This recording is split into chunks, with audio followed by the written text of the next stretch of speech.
اور ہماری زندگی بے پردگی سے بالکل پاک ہو، ہماری زندگی عفت سے بھری ہوئی۔ قرآن میں اللہ نے فرمایا قل للمؤمنین یغضوا من ابصارہم ویحفظوا فروجہم، اے نبی آپ مومنین سے کہہ دیجئے، مسلمانوں سے کہہ دیجئے، قل للمؤمنین یغضوا، آپ مومنین سے کہہ دیجئے اپنی نگاہوں کو نیچے رکھو، وَيَحْفَظُوا فُرُوجَهُمْ، اور اپنے شرمگاہوں کی حفاظت کرو۔ یہ اللہ نے قرآن میں اپنے نبی سے فرمایا، اور یہی بات اللہ کے رسول سے اللہ نے فرمایا، اور مومنات سے، مومن عورتوں سے بھی کہہ دو نگاہوں کی حفاظت کرے اور اپنے شرمگاہوں کی حفاظت کرے۔ قرآن میں اللہ نے اپنے نبی سے بات ارشاد فرمائی۔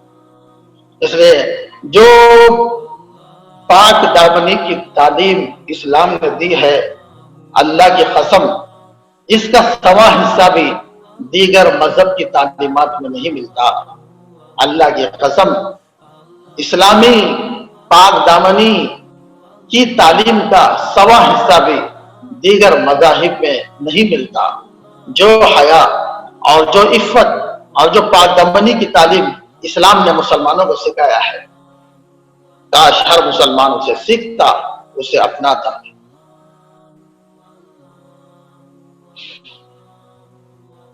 خود ہمارے نبی کا حال یہ ہے، اللہ کے رسول جو نبی رہبر ہیں، رہنما ہیں، انسانوں کی طرف ایک پیغام لے کر آئے ہیں، دین لے کر آئے ہیں، اس نبی کی زندگی میں حیا کے پہلو کا حال یہ تھا، حیا داری کا یہ حال تھا، عفت کا یہ حال تھا۔ صحابہ فرماتے ہیں جب اللہ کے رسول علیہ السلام جب راستے سے گزرتے تھے تو ایسے گزرتے تھے جیسے جوان لڑکی بھی اتنی حیا سے نہیں چلتی جس طرح ہمارے نبی راستے سے گزرتے تھے۔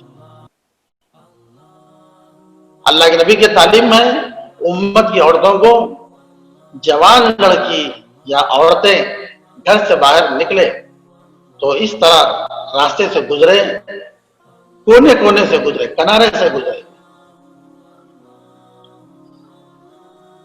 سرے راستے سے، بیچ راستے سے نہ گزرے، کنارے سے جائے، بالکل کونے سے جائے۔ صحابیات کا حال یہ تھا، جب نبی نے بات ارشاد فرمائی تو صحابیات اتنی کونے سے جاتے تھے کہ ان کے لباس دیواروں کو لگتے تھے، اتنی کونے سے وہ چلتے تھے، اتنی کونے سے وہ چلتے تھے۔ عائشہ رضی اللہ، حضرت فاطمہ رضی اللہ تعالیٰ عنہ سے اللہ کے نبی نے ایک مرتبہ سوال کیا، عورت کے لیے سب سے زیادہ حیا کی بات کیا ہے؟ عورت کے لیے سب سے زیادہ حیا کی بات کیا ہے؟ فاطمہ رضی اللہ تعالیٰ عنہ نے فرمایا، حیا کے لیے، عورت کے لیے حیا کی سب سے بڑی بات یہ ہے کہ نہ کوئی غیر محرم اس عورت کو دیکھے اور نہ عورت کسی غیر محرم کو دیکھے، نہ کوئی مرد اس عورت کو دیکھے اور نہ وہ عورت کسی مرد کو دیکھے۔ اللہ کے نبی کی بیویاں بیٹھی ہوئی ہے، عبداللہ ابن مکتوم آ گئے، نابینا ثابت ہے، آنکھ نہیں تھے، نابینا تھے، اللہ کے نبی کی بیویاں بیٹھی وہ آ گئے۔ اللہ کے رسول علیہ السلام نے اپنی بیویوں سے کہا تم اندر چلی جاؤ۔ نبی کی بیویوں نے کہا اللہ کے رسول عبداللہ ابن مکتوم جو ہے وہ تو نابینا ہے، ان کو نظر ہی نہیں آتا۔ اللہ کے نبی نے فرمایا وہ تو نابینا ہے لیکن تم تو بینا ہو، وہ نہیں دیکھ سکتے، تم تو دیکھنے والی ہو، تم کو تو نظر آتا ہے۔ اس لیے مرد آدمی کا عورت کو دیکھنا گناہ ہے اور عورت کا مرد کو دیکھنا بھی گناہ ہے اور عورت کا اپنا چہرہ دکھانا گناہ ہے۔ مرد آدمی کو دیکھنے کی خواہش زیادہ ہے، اس لیے اللہ نے فرمایا نیچے دیکھ کے چلو۔ عورت کو دکھانے کی خواہش زیادہ ہے، مرد دیکھنا چاہتا ہے، اس لیے اللہ نے فرمایا نیچے دیکھ کے چلو، یغضوا من ابصارہم۔ اور عورت خود کو ظاہر کرنا چاہتی ہے، خود کو دکھانا چاہتی ہے، اللہ نے فرمایا پردے میں آنا، پردے میں آنا۔ یدنین علیہن من جلابیبہن، یدنین علیہن من جلابیبہن، یعنی عورتیں باہر نکلتے وقت ایسا پردہ اختیار کریں، عورتیں باہر نکلتے وقت ایسا پردہ اختیار کریں، جلوہ کہتے ہیں، ایسی اوڑھنی، ایسا نقاب ڈالیں جو سر سے پیر تک ہو۔ اور جس کے سامنے دو آنکھ میں سے ایک آنکھ کے سامنے ایک جالی ہو جس سے صرف راستہ نظر آتا، جالی ہو اور اس سے صرف راستہ نظر آتا، اس کو کہتے ہیں جلوہ۔ یا ایھا النبی، اللہ نے قرآن میں فرمایا اپنے نبی سے، یا ایھا النبی قل للمؤمنین، یا ایھا النبی قل لازواجک وبناتک ونساء المؤمنین یدنین علیہن من جلابیبہن۔ اے نبی آپ اپنی بیویوں سے، اپنی بیٹیوں سے کہہ دیجئے اور امت کی عورتوں سے بھی کہہ دیجئے جب وہ گھر سے باہر نکلیں تو جلبہ اوڑھ کر نکلے، پہن کر نکلے۔ جلبہ وہ چادر ہے جو سر سے پیر تک، جس سے تالو سے تلوے تک کا حصہ ڈھکا ہوا ہو اور صرف راستہ دیکھنے کے لیے ایک چھوٹی سی جالی ایک آنکھ کے سامنے ہو جس سے وہ اپنا راستہ دیکھ کر چل سکتی ہے۔ یہ پاک دامنی کی زندگی اسلام نے سکھایا ہے۔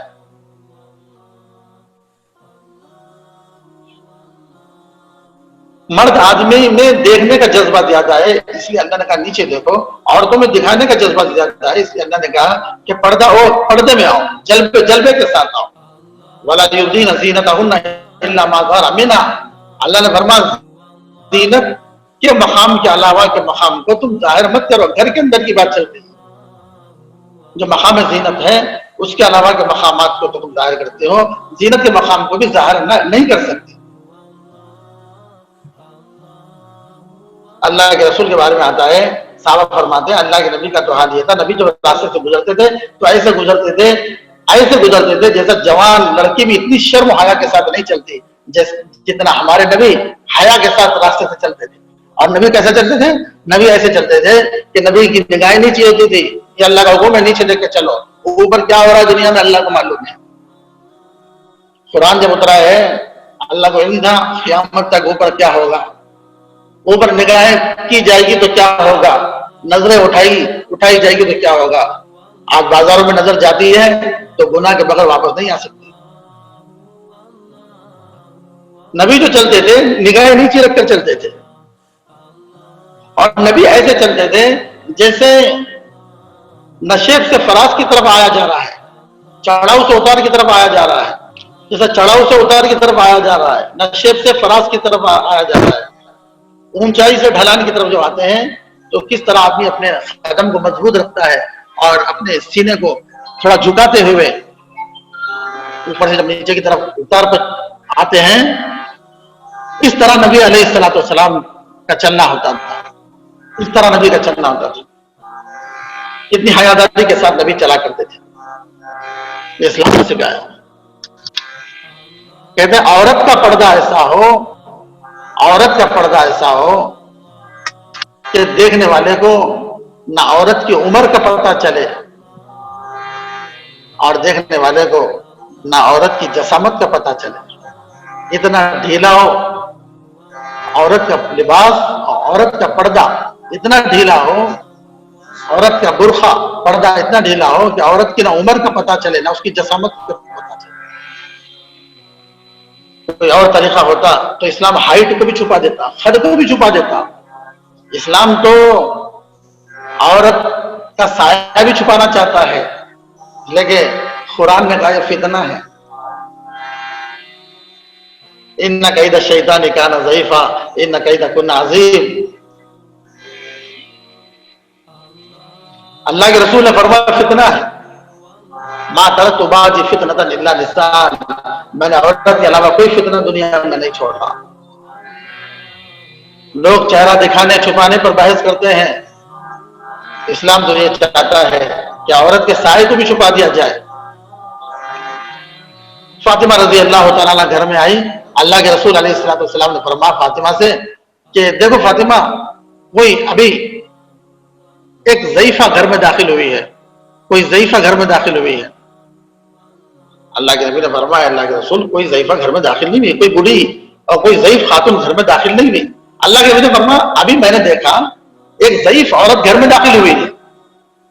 پھر فاطمہ نے کہا اللہ کے رسول ایسی بات نہیں ہوئی، کوئی بوڑھی تو گھر میں داخل نہیں، میں باہر گئی تھی اور میں گھر کے اندر آئی۔ بات یہ معلوم ہوئی فاطمہ رضی اللہ تعالیٰ عنہ تھی وہ جس کو نبی نے ضعیفہ کہا تھا۔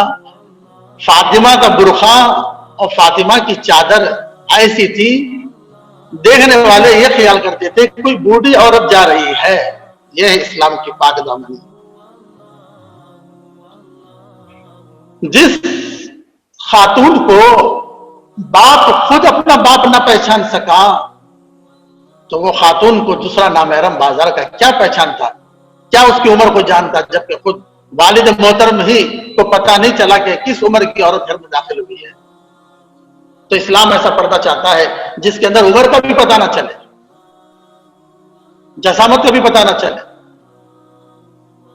عورت کا پردہ ایسا ہو اس پردے کو دیکھ کر نگاہیں ہٹ جائے. پردہ ایسا نہ ہو کہ وہ پردے کی وجہ سے اس پردے کو دیکھنا پڑے. آج برقعوں کی وجہ سے اور عورتوں کو دیکھنا پڑ رہا ہے.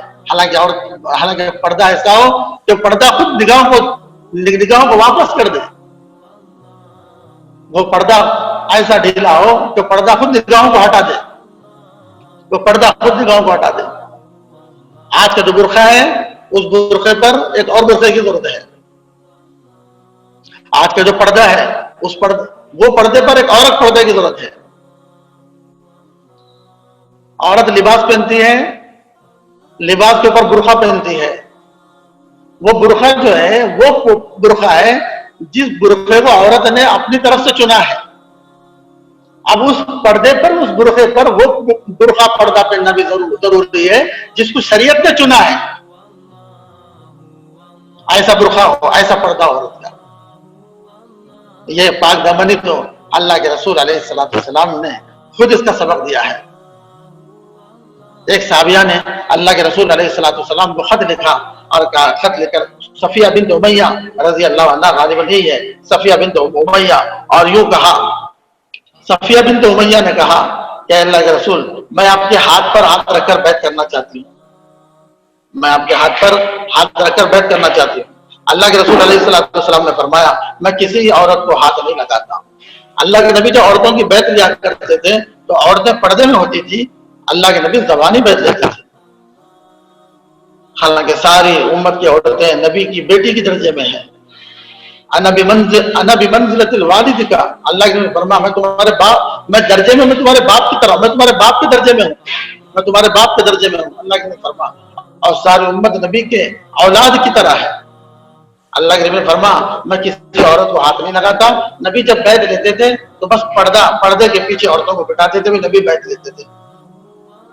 اللہ کے علاوہ ہم کسی کی عبادت نہیں کریں گے. اللہ کے ساتھ کسی کو شریک, اس بات پر بیعت کرو, اللہ کے علاوہ ہم اللہ کے ساتھ کسی کو شریک نہیں کریں گے. اللہ کے علاوہ کسی کی عبادت نہیں کریں گے. ہم جھوٹ نہیں بولیں گے, ہم زنا نہیں کریں گے, ہم سود نہیں کھائیں گے. فلاں بیعت ہوتی تھی.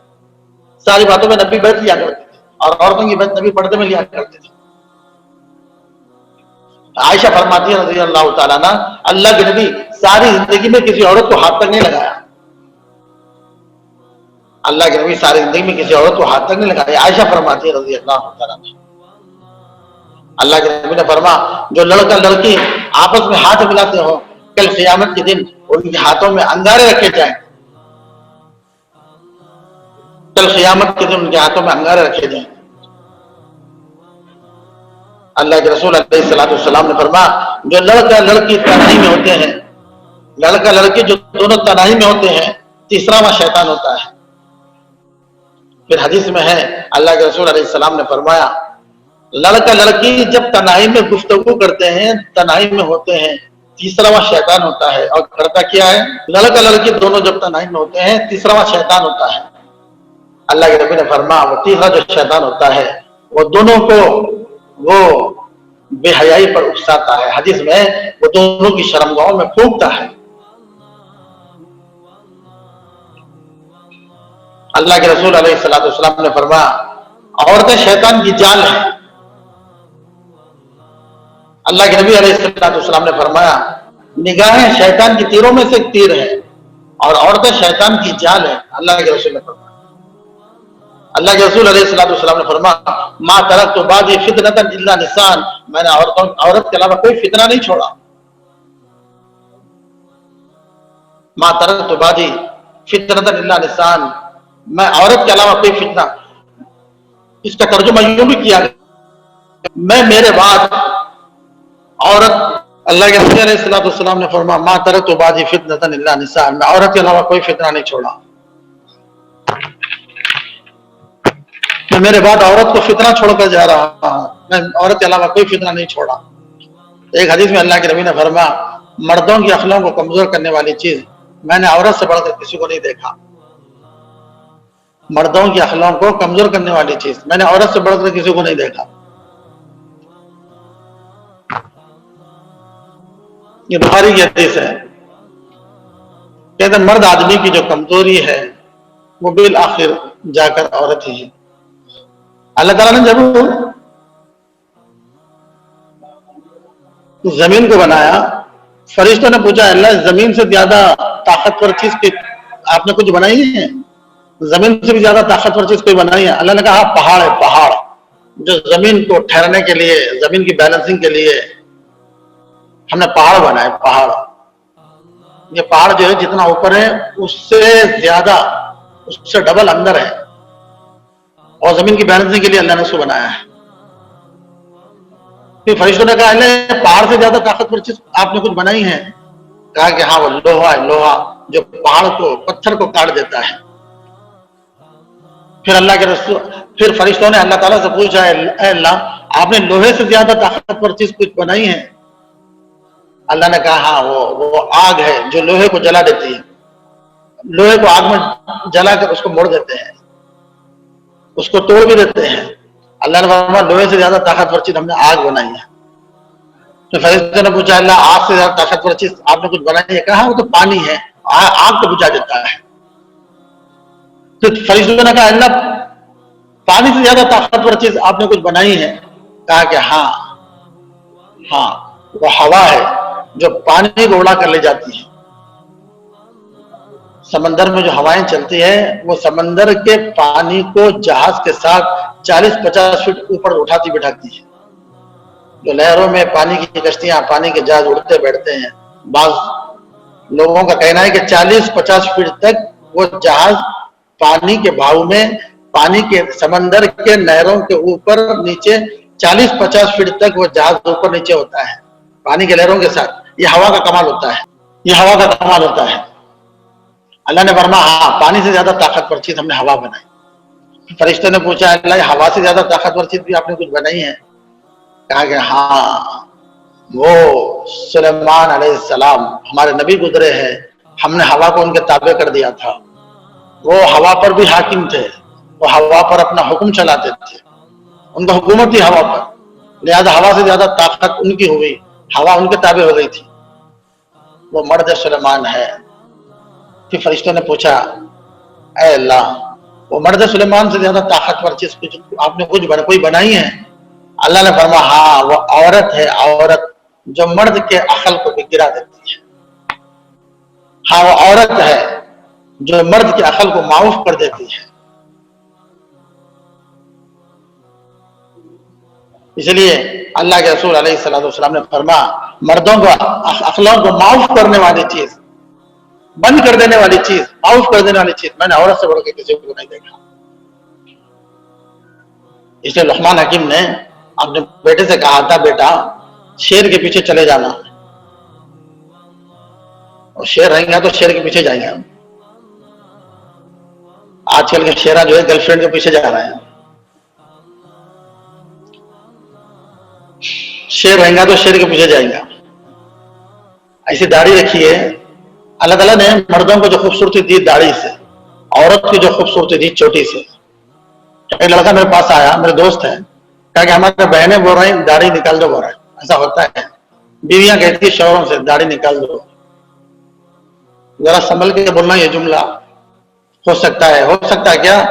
اگر کوئی عورت نفرت سے اپنے شوہر سے کہہ رہی ہے داڑھی نکال دو مجھے پسند نہیں ہے، وہ اسلام سے ہٹ چکی ہے، اس کا نکاح ٹوٹ گیا۔ پوچھ لو علماء سے، داڑھی کی نفرت کو دل میں رکھ کر وہ کہہ رہی ہے مجھے یہ پسند نہیں ہے، مجھ کو نفرت ہے، تم داڑھی نکال دو، وہ اسلام سے نکل گئی، اس کا نکاح ٹوٹ گیا۔ وہ عورت اسلام قبول کرے پھر سے، اور پھر سے مہر باندھے، 2 گواہ کے سامنے حجاب قبول کرے، پھر وہ نکاح ہوگا۔ سارا معاملہ ختم ہو چکا ہے 2 جملوں پر۔ ایک لڑکے نے آ کر کہا ہماری بہنیں کہہ رہے ہیں کہ داڑھی نکال دو۔ میں نے کہا کہ آپ جا کر بہنوں سے کہہ دو کہ وہ چوٹی نکال دو۔ ہاں اگر وہ چوٹی نکال بھی دیے تو آپ داڑھی نہ نکالیں،